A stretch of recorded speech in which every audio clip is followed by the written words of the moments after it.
What's up mga ka-DIY? So load test natin tong gawa nating amplifier mga ka-sound mga ka-DIY. Ito yung pinakamalaking ginawa natin na amplifier, no? So ito yung oscilloscope natin na may free na siya na signal generator. So 2 channel siya.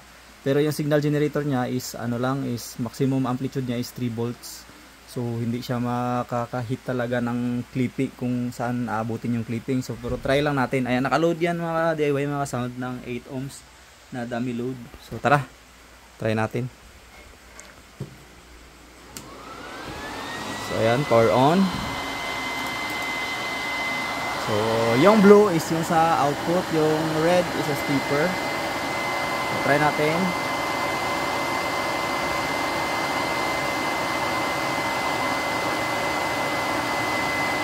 So ayan, sagad na dito. So kanyang VRMS is 64.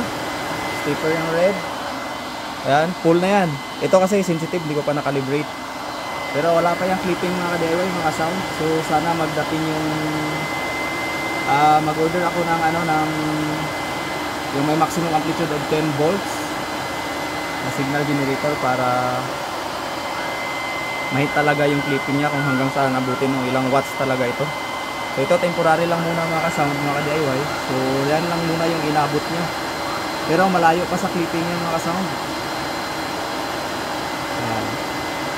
Malayo pa sa clipping. Yung red is a stepper and out VRMS na is yung blue. So ayan. So yan lang muna mga ka-DIY. So abangan nyo pag magdating na yung signal generator natin ang kaya mag amplitude ng 10 volts. Yan kasi 3 volts lang kaya di niya ma-hit yung clipping point. So see you the next video.